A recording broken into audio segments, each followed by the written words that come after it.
สังคมคลื่นเพื่อการศึกษาพระพุทธศาสนาและวัฒนธรรมระบบ FM 104.5 เมกะเฮิรตซ์รายการต่อไปเป็นรายการพระไตรปิฎกลอยฟ้าดำเนินรายการโดยพระครูปริยัติยานุศาสตร์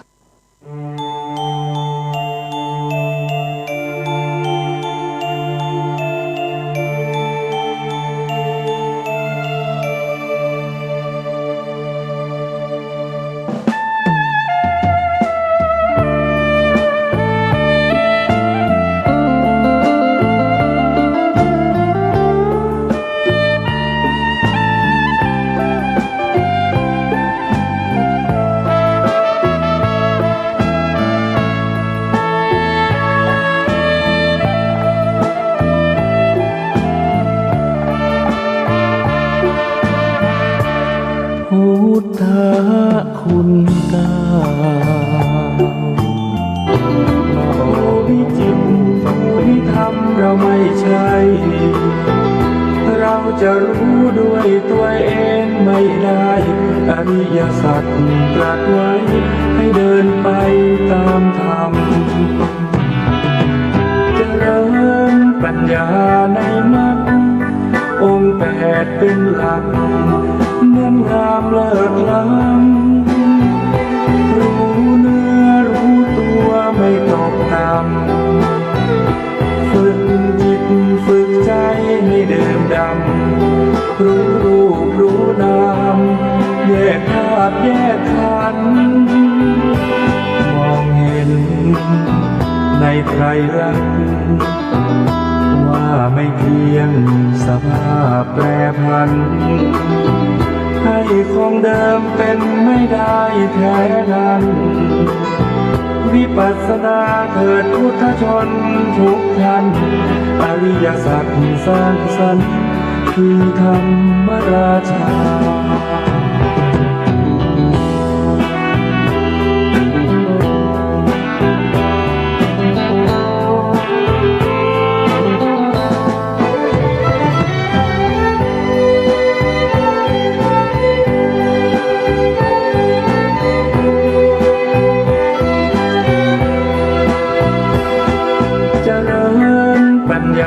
ในมรรค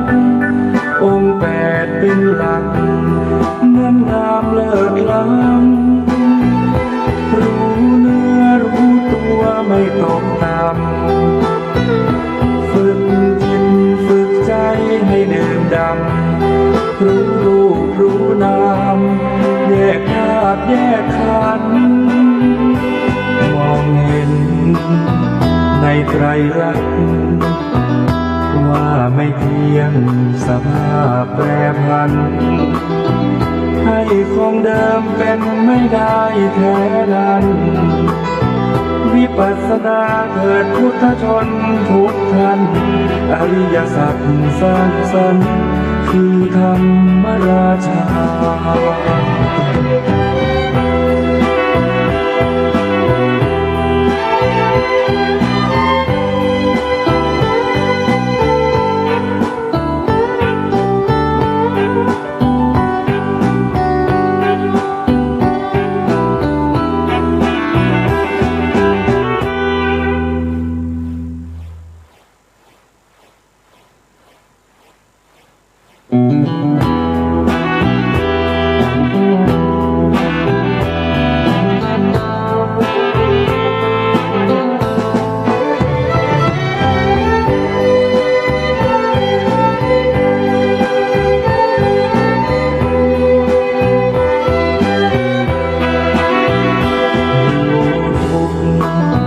ละสมุทัย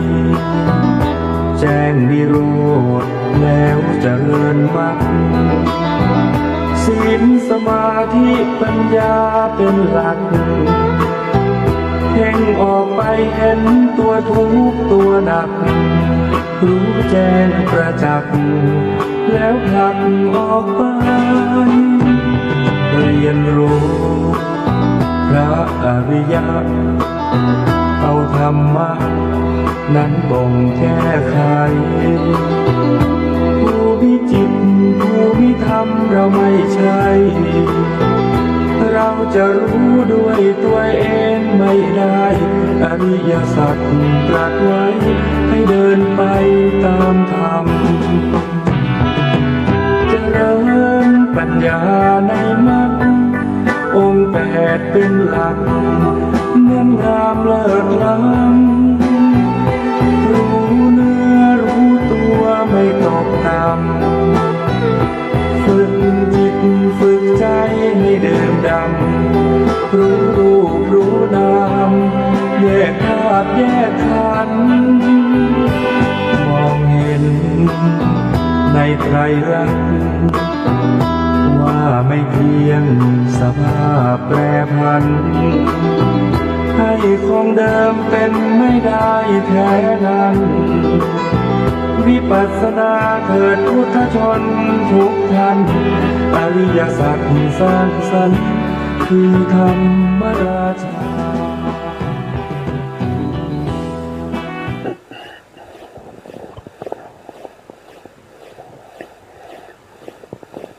พุทธังสรณังกัจฉามิธัมมังสรณังกัจฉามิสังฆังสรณังกัจฉามิกราบนมัสการพระมหาเถระพระสังฆาธิการพระเถรานุเถระสวัสดีท่านผู้ฟังและผู้ชมทุกท่านที่ติดตามในรายการพระไตรปิฎกลอยฟ้าครั้งนี้เป็นครั้งที่51เนี่ย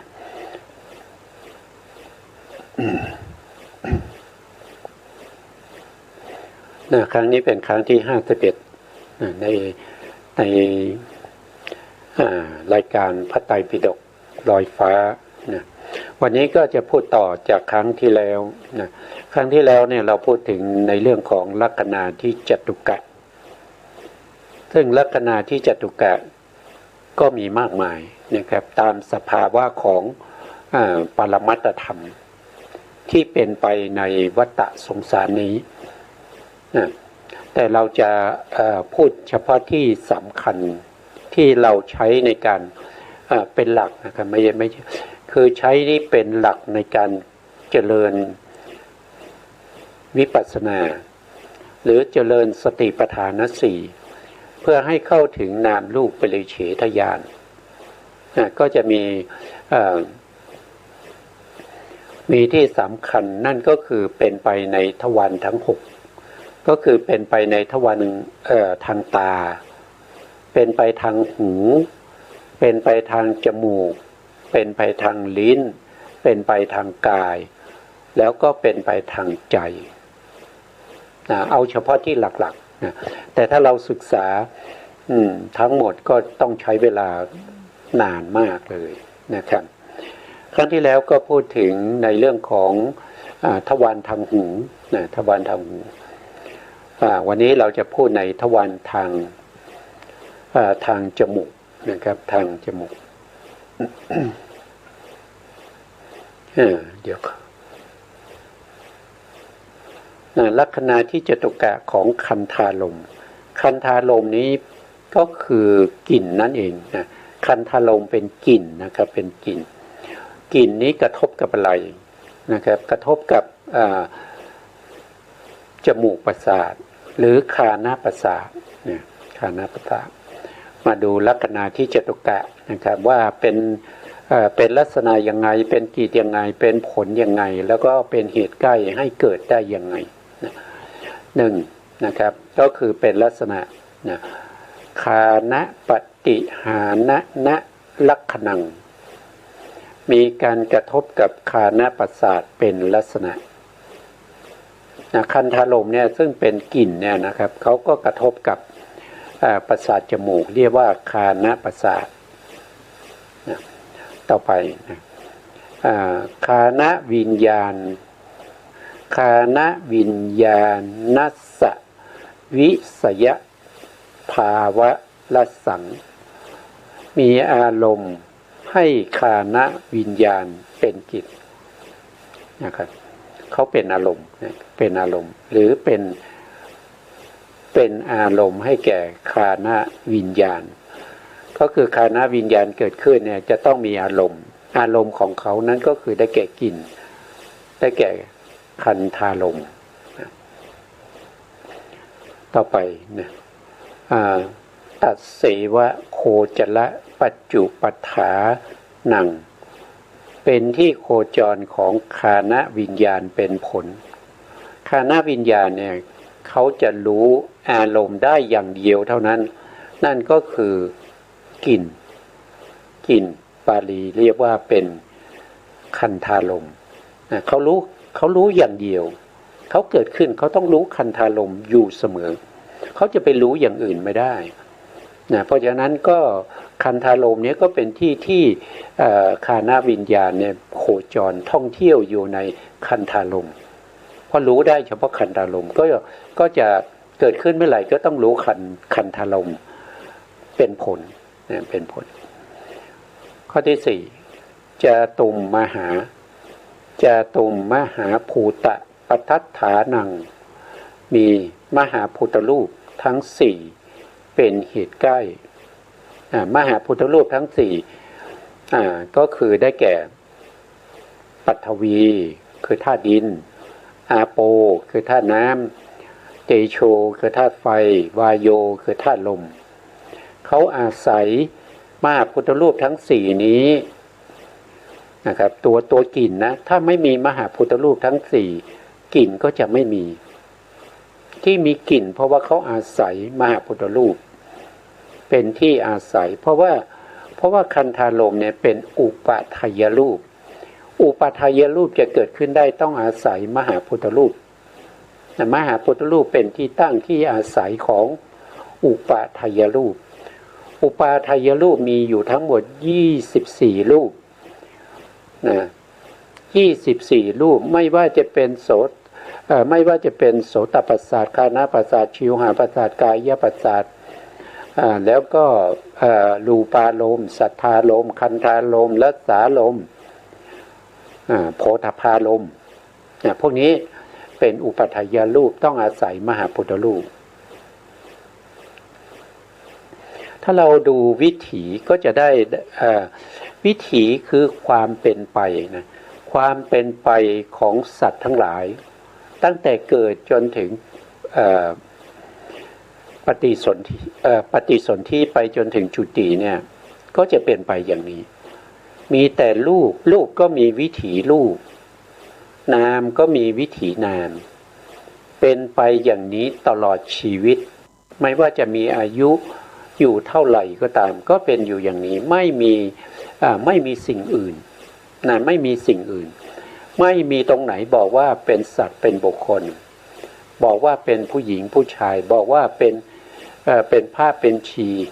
นะครับไม่มีที่ไหนที่บอกว่าเป็นวัสดุสิ่งของนะสิ่งของทั้งหลายเช่นโต๊ะเก้าอี้นะหรือว่าบ้านวิหารศาลาต้นไม้พระธาตุเจดีย์ไม่มีตรงไหนเลยที่บอกอย่างนี้มีแต่ความเป็นไปของรูปและนามรูปก็เป็นไปในส่วนของรูปก็มีวิถีรูปนามก็เป็นไปในส่วนของนามก็มีวิถีนามวิถีรูปกับวิถีนามก็แตกต่างกันเพราะรูปมีอายุมากกว่าจิตเกิดขึ้นมามีอายุเท่ากับจิตถึง17ดวงด้วยกันนะก็ขึ้นอยู่กับรูปบางรูปก็จะมีอายุเท่ากับจิตนั่นก็คือกายวิญญาณวจีวิญญาณอะไรเหล่านี้จะมีอายุเท่ากันกับจิตแต่รูปส่วนใหญ่ก็จะมีอายุอยู่ถึง17ของจิต17ดวงนะครับก็เพราะฉะนั้นรูปก็จะเกิดซ้อนกันไปเยอะๆแล้วก็รูปถ้าว่าโดยตรงเนี่ยก็จะมีอยู่แค่4นะครับก็คือกรรมชรูปนะจิตตชรูปอาหารรูปแล้วก็อุตุชรูปแต่รูปทั้ง4นี้เกิดขึ้นมากมายนะเกิดขึ้นมากมายเกิดซ้อนๆกันไปเรื่อยๆตามที่เขาเกิดได้ ก็เป็นไปในชีวิตประจำวันของเราแต่เราไม่รู้จักเราไม่รู้จักเพราะเราไม่ได้ใส่ใจไม่ได้จงใจไม่ได้นึกคิดถึงรูปและนามแต่เราจะนึกคิดถึงชื่อนะครับว่าคนนี้ชื่ออะไรคนนั้นชื่ออะไรนะนึกคิดถึงแต่เรื่องราวนะครับเรื่องราวว่าเรื่องนี้มายังไงเป็นยังไงเนื้อหาเป็นยังไงนะคิดไปในเรื่องของบัญญัตินะครับบัญญัติที่เราเรียกว่าเป็นสมมุติสัจจะนะครับสัจจะที่เป็นสมมุตินะสมมุติแต่ก็ยังมีเป็นไปในความเป็นจริงโดยสมมุตินั่นก็คือเว้นจากเรื่องของมุสาเรื่องของมุสาไม่เกี่ยวนะครับเป็นสัจจะแต่เป็นสัจจะโดยสมมุติแต่ของจริงๆที่มีอยู่คือปรมัตถธรรมคือรูปและนามเราก็ไม่รู้จักนะเพราะฉะนั้นการที่เราจะพ้นทุกข์ได้เราต้องรู้เรื่องของรูปนามรูปนามก็เป็นไปในชีวิตมีอยู่กับเราทุกๆเวลาแม้กระทั่งเราหลับรูปนามก็ยังเกิดดับอยู่ตลอดเวลารูปนามไม่ได้หายไปไหนรูปนามก็ยังมีอยู่ก็มีแต่รูปกับนามเท่านั้นความเป็นไปตลอดชีวิตก็เป็นวิถีของรูปกับวิถีของนามเท่านั้นเองนะเราก็มาดูว่าคันธารมณ์คันธารมณ์ก็คือกลิ่นนะครับคันธารมณ์เนี่ยเวลาเกิดขึ้นเนี่ยเขาจะเกิดมากมายนะครับเขาจะเกิดมากมายเขาจะกระทบกับคานะประสาทมากมายนะแต่จิตที่จะขึ้นมารู้คานะคันธารมณ์นั้นคันธารมณ์นั้นจิตที่จะเกิดขึ้นมารู้คันธารมณ์ได้มีไม่มากมีไม่มากคันธารมณ์เนี่ยที่เกิดขึ้นตั้งแต่จิตดวงที่หนึ่งที่เป็นอาติตะภวังค์นี้ไปจนถึงจิตดวงที่17เนี่ยมีถึง17ดวงด้วยกันนะจิตแต่คันธารมณ์ที่เกิดขึ้นเนี่ยเขาเกิดขึ้นทุกๆขณะของจิตเขาก็เกิดถึงถ้าว่าโดยจิต17ดวงเนี่ยเขาก็เกิดถึง51ขณะด้วยกันใน51ขณะนี้ที่กระทบกับคันธารมณ์กระทบกับคานะประสาทแล้วเป็นเหตุให้เกิดคานะวิญญาณจะมีอยู่เพียงหนึ่งเท่านั้นจะมีอยู่เพียงหนึ่งเท่านั้นแล้วคานะประสาทที่ไปรู้คันธารมณ์ก็จะรู้ได้เฉพาะหนึ่งเท่านั้นถึงแม้ว่ามีคันธารมณ์ถึง51คันธารมณ์ที่เกิดขึ้นแต่คานะประสาทนี้เขาจะรู้เฉพาะอย่างใดอย่างหนึ่งเขาจะรู้คันธารมณ์เพียงหนึ่งเท่านั้นถึงคันธารมณ์จะมีมากมายก็ตามแต่เขาไม่รู้เขาไม่ได้ใส่ใจเขาใส่ใจเฉพาะหนึ่งเท่านั้นการที่คานะวิญญาณที่รู้คันธารมณ์เนี่ยก็เช่นเดียวกันกับไม่จักขูวิญญาณนะครับการเห็นนะครับโสตวิญญาณการได้ยินแล้วก็โผฏฐัพพารมณ์การกระทบสัมผัสที่เราศึกษากันไปแล้วนะครับการเกิดขึ้นของอารมณ์เนี่ยมันมีมากมายอย่างเช่นรูปารมณ์เนี่ยที่อยู่สีสันต่างๆที่อยู่เฉพาะหน้าของเราเนี่ยที่เราสามารถมองเห็นที่อยู่ตรงหน้าเนี่ยที่มีแสงสว่างเนี่ยมีมากมายนะครับมีมากมายแต่ว่าเราจักขูวิญญาณคือตัวจิตเนี่ยที่เกิดขึ้นมาเพื่อจะรู้รูปารมณ์นะเขาจะรู้ได้แค่อย่างเดียวเขาจะรู้ได้แค่จุดเดียวเขาไม่สามารถที่จะรู้มากมายเขารู้ได้แค่จุดเดียวเท่านั้นเกิดขึ้นมารับรูปารมณ์แค่จุดเดียวไม่ใช่ทั้งหมดแล้วก็วิถีเขาก็เกิดขึ้นจิตก็เกิดเป็นชวนาจิตเป็นวิถีจิตถึง14ดวงด้วยกันแล้วก็ดับไปแล้วก็ส่งไปที่ทางมโนทวารอีก4วิถี แล้ววนกลับมาเพื่อจะรับรูปารมณ์อีกเขาก็ไปรับจุดที่สองที่อยู่ตรงหน้านี่แหละก็เช่นเดียวกันกับคันธารมณ์เหมือนกันคันธารมณ์ก็จะรับอย่างเงี้ยรับกลิ่นที่เกิดขึ้นแค่ขณะเดียวนะแล้วก็ไปวิถีทางใจ4วิถีก็จะมีวิถีที่เราศึกษาไปแล้วก็คืออาติตะฆานวิถีรับคันธารมณ์มาแล้วก็ส่งต่อไปให้วิถีอีกวิถีหนึ่งชื่อว่าสมุหฆานวิถีสมุหฆานวิถีก็รวบรวมมาไว้แล้วก็ผ่านไปนามะก็ไม่สามารถทำอะไรได้นะครับนามะก็ว่างเปล่านะครับแล้วก็ไปอัฏฐฆานวิถีก็ว่างเปล่าแล้วก็วนไปสู่คันธาคันธาวิญญาณวิถีนะคานะทวารวิถีต่อไปนะก็วนอยู่อย่างเนี้ยกว่าที่เขาสามารถรู้ได้ว่าเป็นกลิ่นอะไรเนี่ยเขาวนอยู่อย่างนี้เป็นหลายล้านวิถีนะครับแต่จิตเกิดดับรวดเร็วลัดนิ้วมือหนึ่งเกิดดับไปแสนโกฏขณะถ้าเทียบกับวินาที1วินาทีก็จะจิตก็จะเกิดดับไปถึง4แสนโกฏขณะแต่รูปเกิดขึ้นมาลัดนิ้วมือหนึ่ง 5,000 กว่าโกฏเพราะรูปนี้เกิดช้ารูปหนึ่งเกิดขึ้นมานะมีอายุเท่ากับ5,800ราวๆนี้นะ5,800แสนโกฏไม่ถึงแสนไม่ถึงแสนโกฏนะครับแค่ 5,000 กว่านะ5,000 กว่าโกฏนะครับเพราะฉะนั้นการวนอยู่อย่างนี้เพราะความเร็วของจิตและรูปเนี่ยจึงเป็นเหตุให้เราเนี่ยรู้ไม่ทันว่าสิ่งนี้เป็นรูปสิ่งนี้เป็นนามแต่จะไปรู้ผลลัพธ์สุดท้ายนั่นก็คือเป็นสมมุติไปแล้วเป็นสมมุติสัจจะไปแล้วเป็นผู้หญิงไปแล้วเป็นผู้ชายไปแล้วเป็นสัตว์เป็นบุคคลเป็นวัสดุสิ่งของไปแล้วก็เป็นอยู่อย่างนี้ตลอดชีวิตของเราก็เป็นอยู่อย่างนี้เป็นเรื่องเป็นราวใครทำอะไรที่ไหนเมื่อไรอย่างไรก็รู้อย่างนั้นน่ะรู้อย่างนั้นถามว่าดีไหมก็ดีไปทางโลกอ่ะ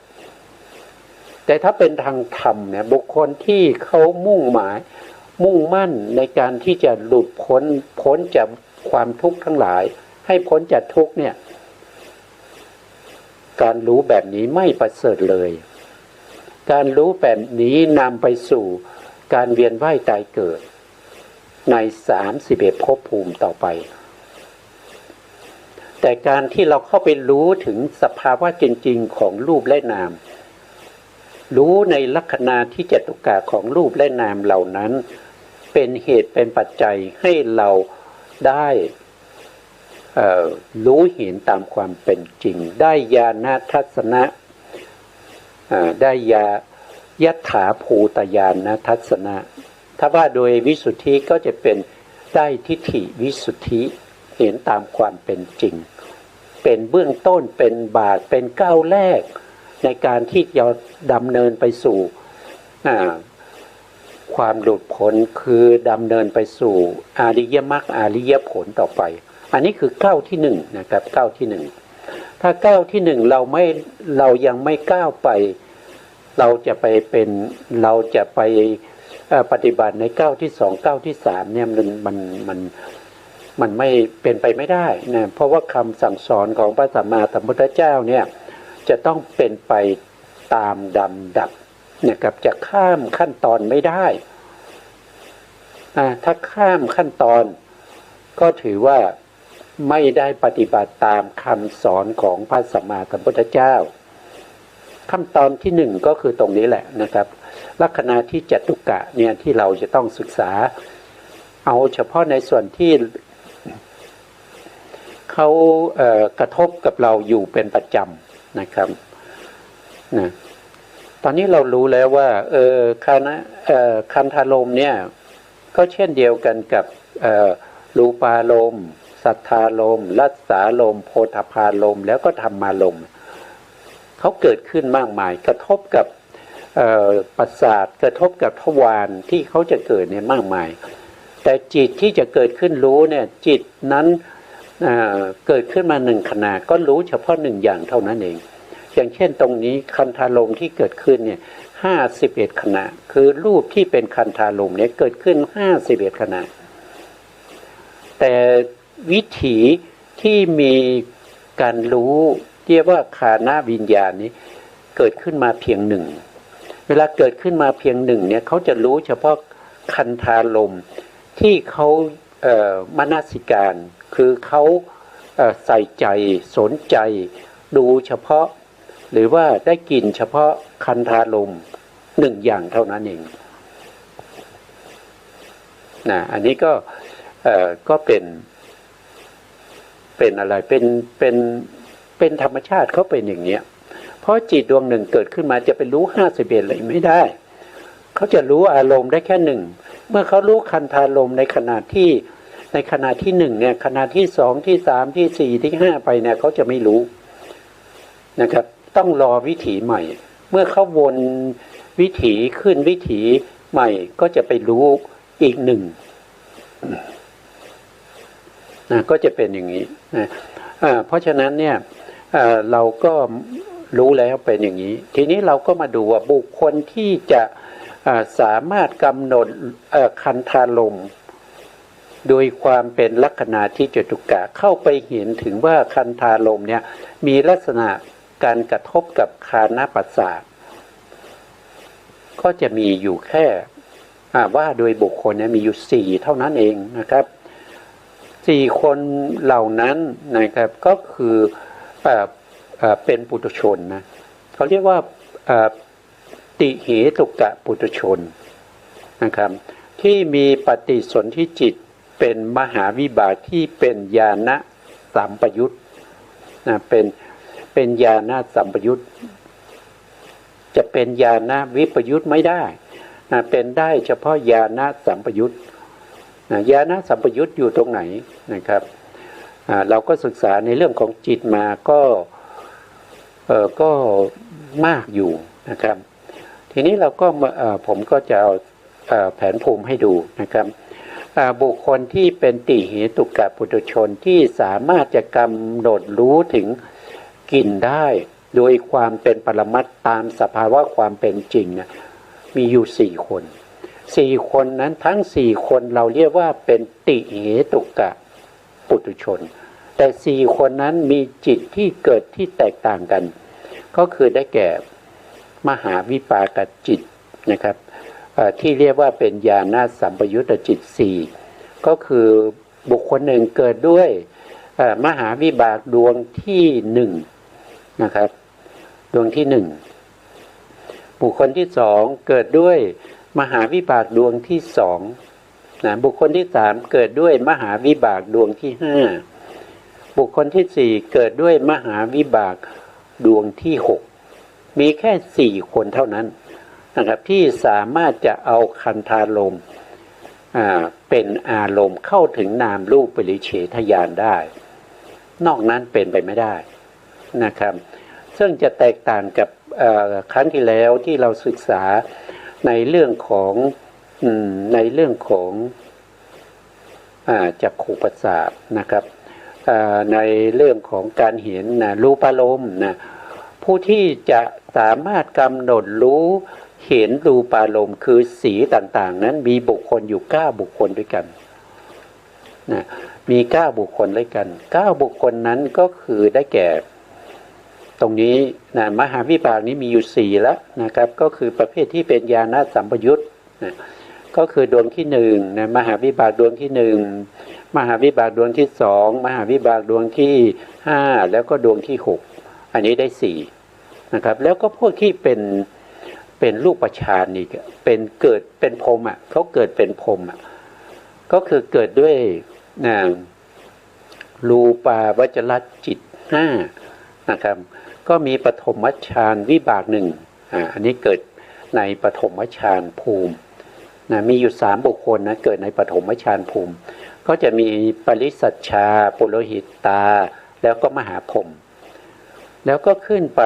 ชั้นที่2ก็จะเกิดด้วยจิต2ดวงนะครับก็เป็น2บุคคลนะครับเกิดด้วยทุติยฌานวิบาก1แล้วเกิดด้วยตติยฌานวิบาก1อันนี้2บุคคลนะ2บุคคลนะครับไปเกิดอยู่ในชั้นทุติยฌานนั้นก็คือได้แก่ที่เราเรียกว่าเป็นอัปปมานะอัปปมานะภาพรหมนะครับ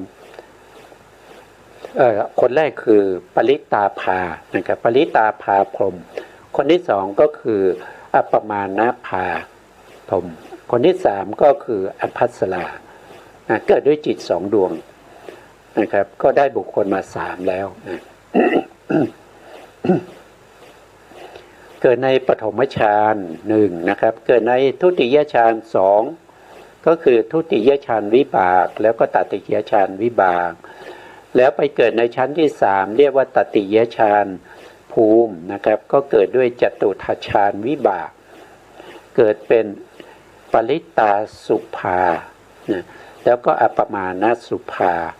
สุภากินหานะเกิดได้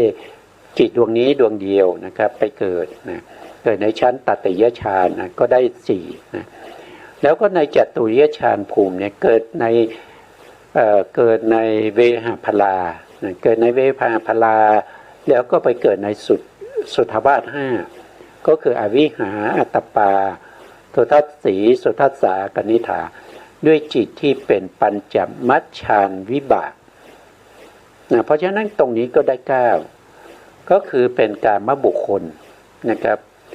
4นะครับเกิดด้วยมหาวิบากดวงที่1ดวงที่2ดวงที่3ดวงที่5แล้วก็ดวงที่6แล้วก็พวกที่เป็นรูปประพรหมพวกนี้สามารถที่จะกำหนดรู้ในเรื่องของรูปารมณ์ได้เพราะฉะนั้นก็มีภวังคจิต9ดวงด้วยกันนะครับเกิดรู้รูปารมณ์นะครับแต่ถ้ามารู้เมื่อกี้เรารู้ถึงโสตะก็เช่นเดียวกันนะครับโสตะผู้ที่รู้เสียงนะรู้เสียงก็ภวังคจิต9เหมือนกันนะครับได้9แต่ถ้าเป็นมาเป็นคันธารมเนี่ยคันธารมนี้จะเหลือ4เท่านั้นนะครับจะเหลือ4เท่านั้นเพราะว่าพวกที่เป็นพรหมเนี่ยนะเขาจะไม่มีการดมกลิ่นคือเขามีจมูกก็จริงแต่เขาไม่มีคานะประสาทคือเขาจะดมกลิ่นไม่ได้นะเขาไม่มีคานะประสาทเนี่ยเขาไม่มีคานะประสาทถึงแม้จะมีคันธารมเขาก็รับไม่ได้เพราะเขาไม่มีประสาทจมูกเขารับไม่ได้นะครับก็เหลือแค่4เพราะฉะนั้นพรหมที่เป็นปฐมฌานพรหมเนี่ยปฐมฌานภูมินะทุติยฌานภูมิตติยฌานภูมิแล้วก็จตุทัชฌานภูมิไม่มีคานะประสาทรับกลิ่นไม่ได้เพราะฉะนั้นบุคคลก็ลดลงก็เหลือวิปากจิตแค่4นั่นก็คือได้แก่บุคคลที่เกิดในกามสุคติภูมิ4คือเป็นเทวดา6แล้วก็เป็นมนุษย์อีก1เท่านั้นเองนะครับที่จะสามารถกำหนดรู้ในเรื่องของคันธารมณ์นะครับจิตที่รู้คืออะไรก็คือจิตที่รู้เป็นคือจิตที่รู้เนี่ยรู้มาตั้งแต่ปัญจทวาราวชนะจิตนะแล้วก็คานะวิญญาณจิตรู้ด้วยการประจักษ์แจ้งแล้วก็สันติละนาจิตสันติละนาจิตมี2เป็นอกุศลวิบากกับกุศลวิบากเช่นเดียวกันกับคานะก็เป็นกุศลก็มีอกุศลก็มีนะครับเป็นวิบากนะครับแล้วก็สันติละนามีอยู่3นะครับเป็นอกุศลวิบาก1เป็นเหตุกากุศลวิบาก2มีเวทนาเป็นอุเบกขากับสมนัสนะแล้วก็โวทัปปนะอันนี้คือกิริยาจิตนะกิริยาจิตนะครับเป็นมโนทวาราวชนะจิตนะครับ1ดวงนะ แล้วก็ชวนะตรงนี้เกิดดับถึง7 ครั้งด้วยกันนะครับจิตที่มาทำหน้าที่ชวนะตรงนี้มีอยู่8 ดวงนะครับ8 ดวงก็คือได้แก่มหาวิปากมหากุศลและจิต8นะครับก็คือ8 ดวงนี้บางท่านอาจจะสงสัยว่าทำไมญาณวิปยุตเนี่ยที่เป็นมหากุศลที่เป็นญาณวิปยุตเนี่ยสามารถจะรู้รูปารมณ์ได้หรือรูปารมณ์ที่เป็นปรมัตถ์นี่เขารู้ได้หรือก็ตอบว่ารู้ได้นะครับรู้ได้ในช่วงที่กำลังรู้รูปารมณ์ใหม่ๆเนี่ยส่วนมากก็จะเป็นญาณวิปยุตนะเป็นญาณวิปยุตนะเป็นมหากุศลที่เป็นญาณวิปยุตไม่มีปัญญาประกอบนะจนในที่สุดเนี่ยทำไปเรื่อยๆจนในที่สุดเรามีความชำนาญในการกำหนดรู้ในเรื่องของรูปารมณ์คันธารมณ์รัศารมณ์พวกนี้นะก็สามารถจิตเหล่านั้นก็จะเป็นประเภทที่เป็นมหากุศลญาณสัมปยุตนะใหม่ๆเป็นญาณวิปยุตญาณวิปยุตเป็นเหตุเป็นปัจจัยให้เกิดญาณสัมปยุตนั่นเองนะครับก็จะเป็นอย่างนี้ส่วนสันติรณะเนี่ยก็มี11นะครับก็คือพวกที่เป็นภวังค์นี้ด้วยนะครับภวังค์เนี่ยนะครับก็คือมหาวิบาก8แล้วก็สันติรณะ3รวมกันเป็นทำหน้าที่ตถาลัมมณะมาทำหน้าที่ตถาลัมมณะตรงนี้เขียนผิดเนี่ยตรงนี้ต้องเป็นสันติรณะก็3เท่านั้นเองนะครับตรงนี้เขียนผิดนะครับตรงนี้ก็จะใช้สัญลักษณ์นะครับเพราะว่ามันพื้นที่ไม่พอในการที่จะเขียนนะครับแล้วก็วิบากนะครับรวมกันก็จะเป็น11นะครับเพราะสันติรณะมีอยู่3แล้วก็วิบากมีอยู่8ก็เป็น11 ดวงนะครับอันนี้ก็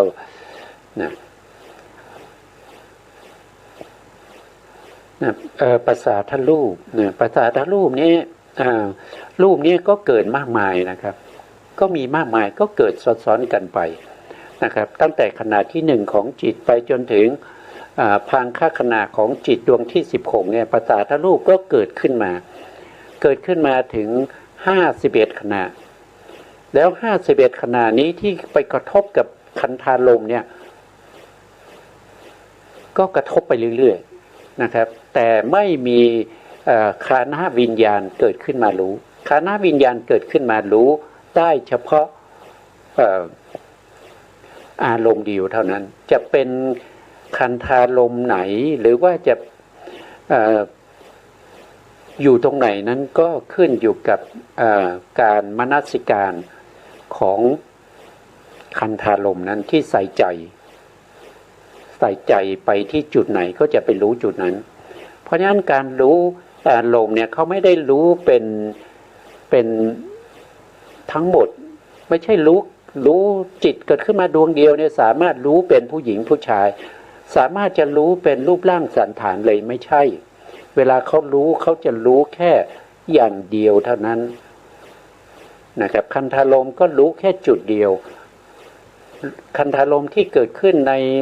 วินาทีที่1เขาก็รู้แค่นี้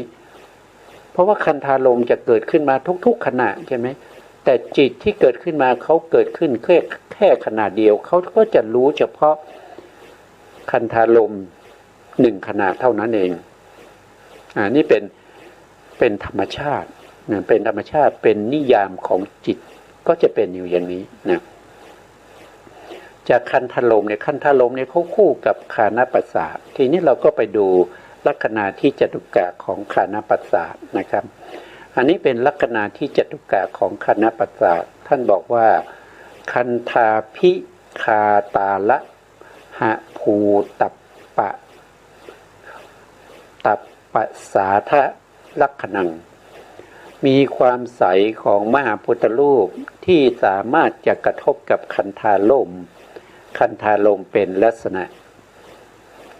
คานประสาทเป็นความใสของมหาพุทธรูปที่สามารถกระทบกับคันธารมณ์ได้อันนี้เป็นลักษณะต่อไปนะคันเทสุอาวินชนะลัสสังมีการแสวงหาคันธารมณ์เป็นกิจคานประสาทเวลาเกิดขึ้นเนี่ยเขาจะกระทบกับคันธารมณ์เพราะฉะนั้นเขาก็ต้องมาแสวงหาคันธารมณ์คานประสาทจะเกิดขึ้นไม่ได้ถ้าไม่มีคันธารมณ์ไม่มีคันธารมณ์บางทีมีคันธารมณ์แต่คานประสาทเกิดขึ้นไม่ได้อย่างเช่นพวกที่เป็นพรหมพวกที่เป็นพรหมต่อไปนะครับคานวิญญาณสะอาทาละภาวะปัจจุปฐานนังมีการทรงอยู่ของคานวิญญาณเป็นผลคือคานวิญญาณเขาเกิดขึ้นแล้วเขาจะตั้งอยู่เท่ากับจิต17 ดวง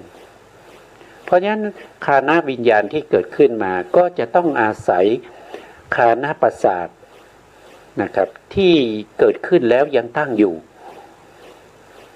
เนี่ยเขาจะไปอาศัยคานประสาทที่ดับไปแล้วไม่ได้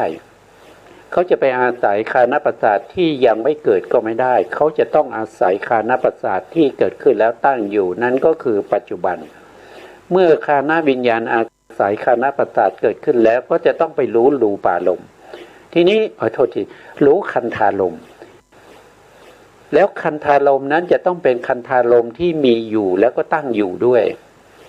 คันธารมณ์ที่ดับไปแล้วหรือว่าคันธารมณ์ที่จะเกิดเนี่ยคานวิญญาณไม่สามารถรู้ได้นะ ต่อไปคันทกามตานิทานกัมมะชะภูตะปทัฏฐานังมีมหาพุทธรูปอันเกิดจากกรรมคือคันธตัณหาคันธตัณหาก็คือกลิ่นที่ตัณหาเข้าไปยึดมั่นว่าเป็นของเรากลิ่นนี้หอมเป็นกลิ่นของฉันดมกลิ่นกลิ่นนี้ดีมากนะครับถูกกับอัธยาศัยเราชอบใจในกลิ่นบางคนก็ไปดมกลิ่นในที่ชอบนะครับหรือว่ากลิ่นน้ำหอมก็ซื้อมานะครับมาดมมาทาตัวนะครับอันนั้นก็คือคันธตัณหาคันธตัณหานี่เป็นตัวตัณหาเป็นตัวก่อให้เกิดกัมมัชรู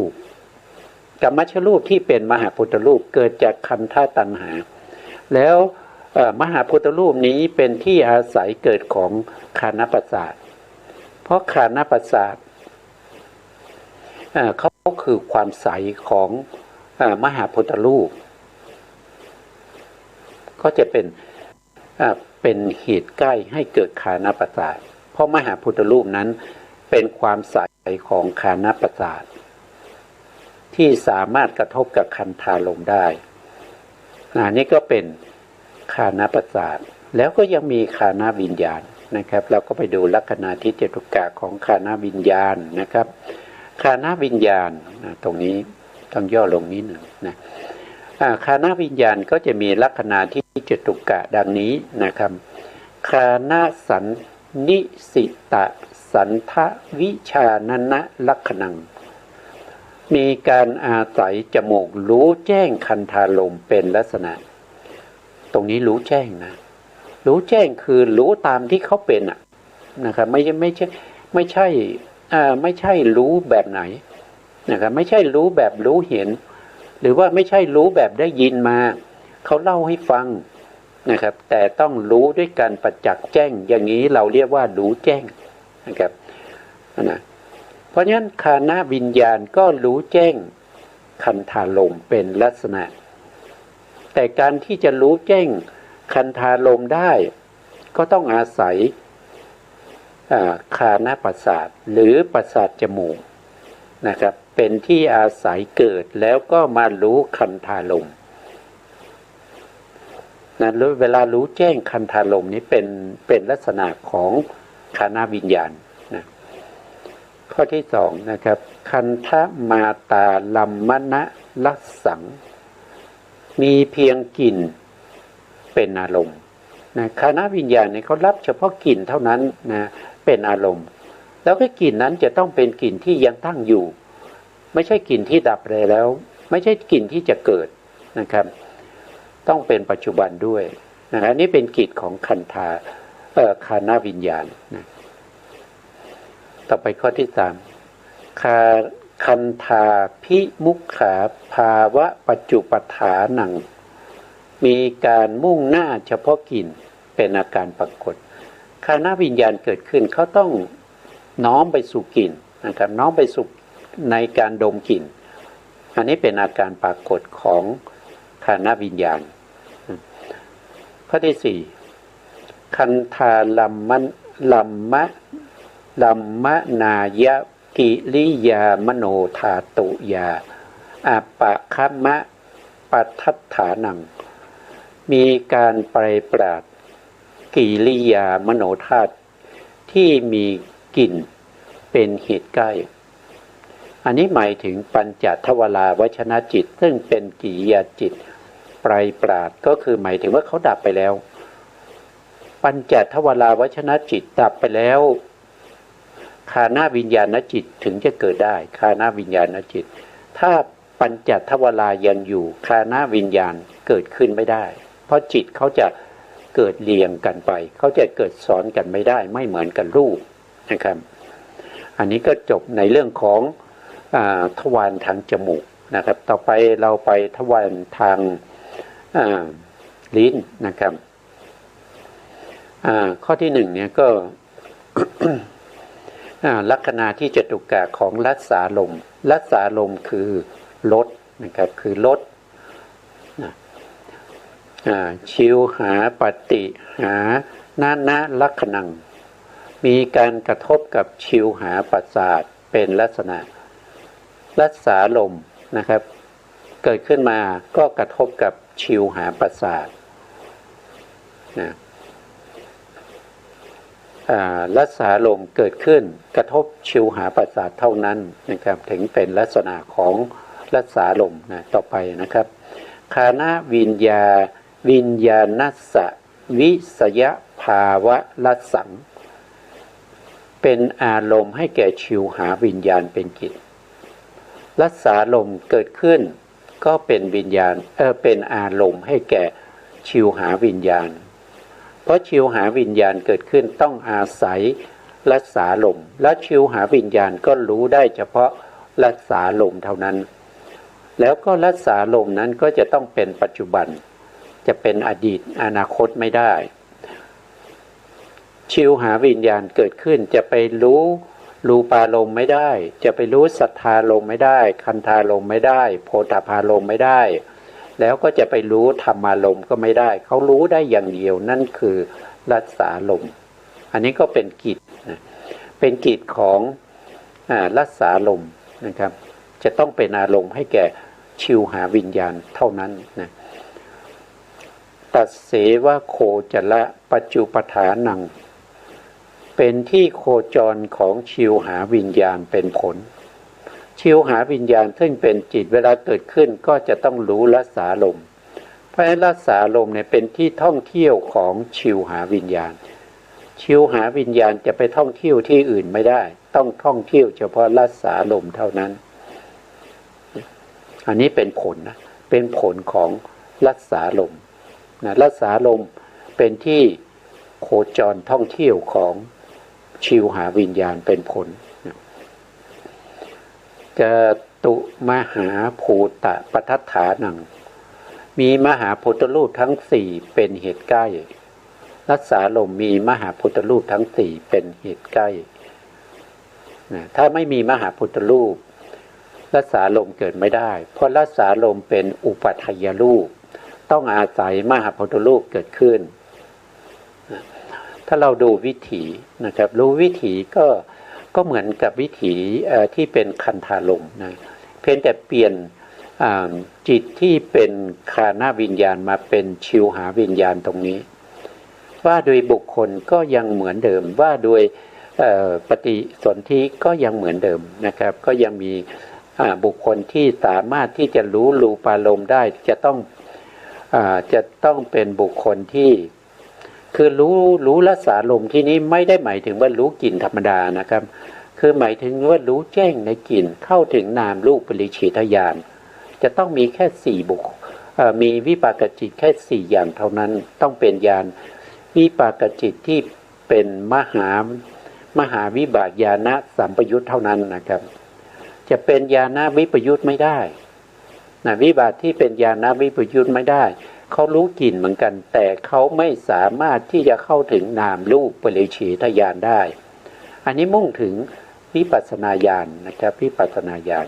บางคนได้สงสัยนะครับก็แก้นะครับแก้ให้รู้ว่าบุคคลนี้เรามุ่งหมายถึงบุคคลที่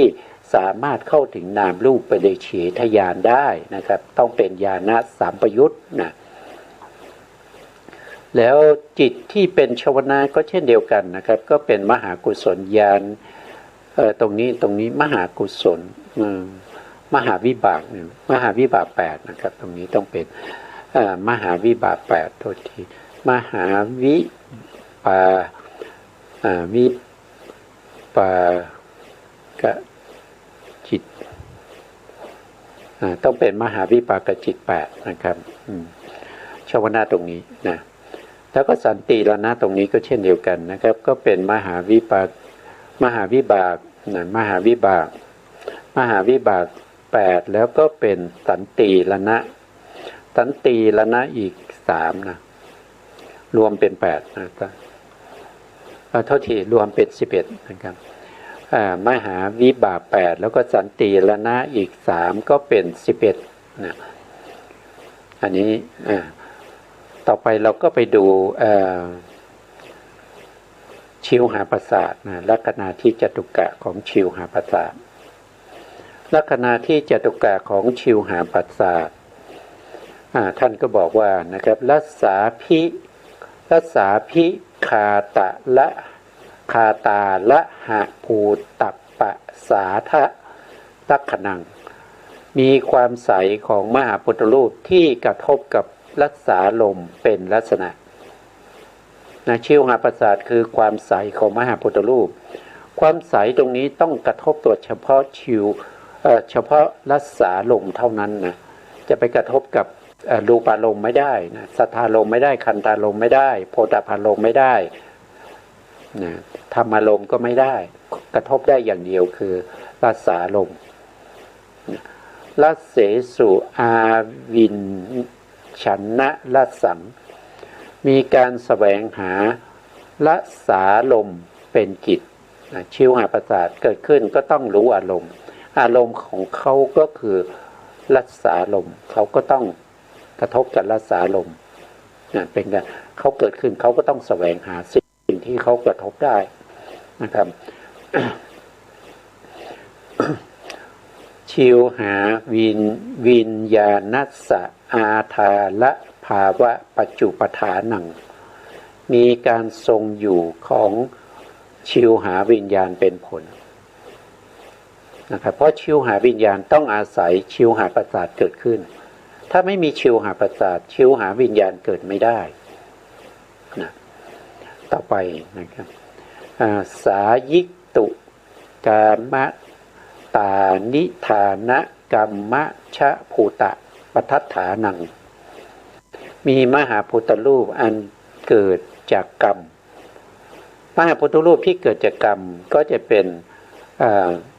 กรรมที่ทำให้เกิดนั่นก็คือได้แก่รัสสะตัณหาก็คือความยินดีติดใจในรสความยินดีติดใจในรสที่เราเคยยินดีพอใจในอาหารของกินรสอร่อยเหล่านั้นเป็นเหตุเป็นปัจจัยให้เกิดมหาพุทธรูปแล้วมหาพุทธรูปนี้ก็เป็นเหตุเป็นปัจจัยให้เกิดชิวหาประสาทนะมหาพุทธ ตุรูปนี้เป็นเหตุให้เกิดชิวหาประสาทว่าโดยเหตุใกล้นะแต่ถ้าว่าโดยเหตุไกลเนี่ยก็คือได้แก่ลัสสะตัณหานะอันนี้ก็เป็นลักษณะที่จตุกะของชิวหาประสาทต่อไปชิวหาวิญญาณชิวหาวิญญาณนี้ได้แก่จิตนะครับได้แก่จิตมีลักษณะที่จตุกะก็คือชิวหาสันนิสิตลัสสะวิชานะนะลักขณังมีการอาศัยลิ้นรู้แจ้งรักษาลมเป็นลักษณะชิวหาวิญญาณก็อาศัยลิ้นคือชิวหาประสาทรู้แจ้งอะไรก็รู้แจ้งรักษาลมตัวที่รู้คือรู้แจ้งรู้ประจักษ์คือชิวหาวิญญาณชิวหาวิญญาณเป็นลักษณะของเขารักษามัตตาลัมมณะละสังมีเพียงลดนะครับเป็นอารมณ์นะครับชิวหาวิญญาณเวลาเกิดขึ้นก็ต้องมีลดอย่างเดียวลดนั้นก็คือได้แก่รักษาลมนะรักษาลมเป็นอารมณ์อันนี้เป็นกิจต่อไปนะครับรักษาพิมุขะภาวะปัจจุปทานังมีการมุ่งหน้าเฉพาะลดเป็นอาการปรากฏชิวหาวิญญาณเกิดขึ้นก็ต้องมุ่งหน้าหาลดหรือว่าครั้งที่แล้วเนี่ยเราก็พูดถึงเป็นที่โคจรนะครับหรือว่ามุ่งหน้าหรือโคจรก็ลักษณะคล้ายกันเป็นอาการปรากฏของชิวหาวิญญาณอันนี้ต่อไปในข้อที่ 4รักษาลัมมะนายะกิริยามโนธาตุยาอาปะคมะปัฏฐฐานังมีการปัสสะกิริยานะครับมโนธาตุที่มีลดเป็นเหตุใกล้ให้เกิดมโนธาตุก็ได้แก่ปัญจทวาราวชนะจิตนะปัญจทวาราวชนะจิตทำหน้าที่อาวชนะหรือน้อมไปสู่อารมณ์ที่เป็นรักษาลมเป็นตัวที่แนะนำเป็นตัวที่ชี้อารมณ์ให้แก่จิตที่จะเกิดขึ้นต่อจากตัวเองเมื่อปัญจทวาราวชนะทำหน้าที่เสร็จแล้วก็ดับไปจิตที่จะเกิดขึ้นได้ก็จะเป็นชิวหาวิญญาณชิวหาวิญญาณเกิดขึ้นมาก็มนสิการไปตามที่ปัญจทวาราวชนะจิตเป็นผู้ชี้แนะ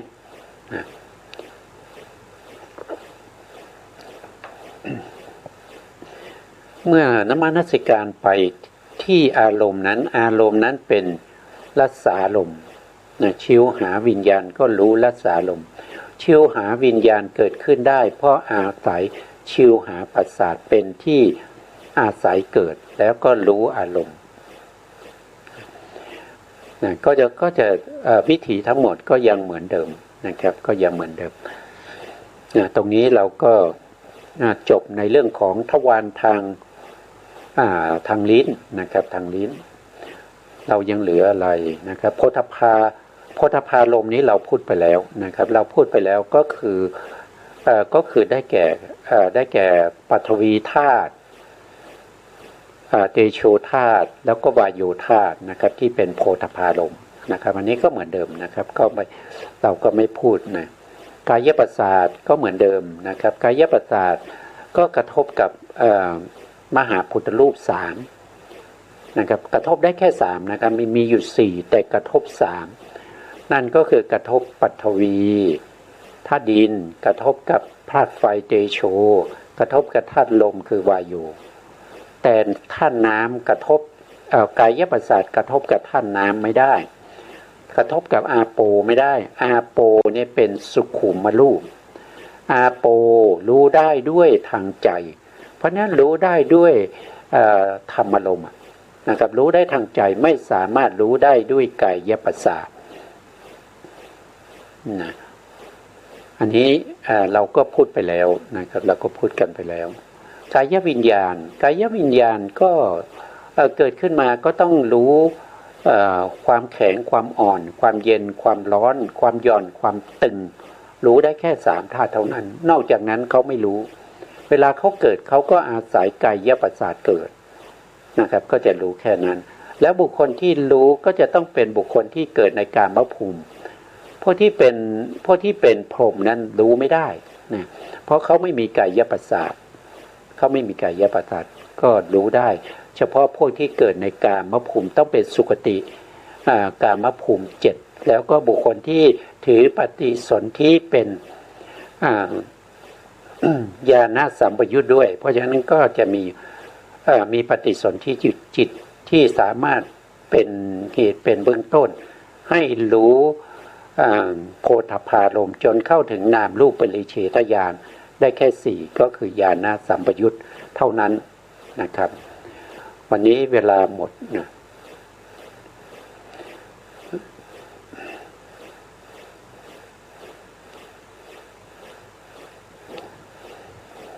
สุดท้ายนี้ขอกราบขอบพระคุณพระครูสมุทรวิสุวัฒน์วรกิจโจผู้อำนวยการสถานีวิทยุเพื่อการศึกษาพระพุทธศาสนาและวัฒนธรรม FM 104.5 เมกะเฮิรตซ์วัดฝายหินจังหวัดเชียงใหม่และขอกราบขอบพระคุณพระครูปริยัติญานุศาสตร์ขอบคุณท่านผู้ฟังและผู้ชมทุกท่านที่ติดตามในรายการพระไตรปิฎกลอยฟ้าวันนี้ลาไปก่อนครับพบกันใหม่ในโอกาสต่อไปครับสวัสดีครับ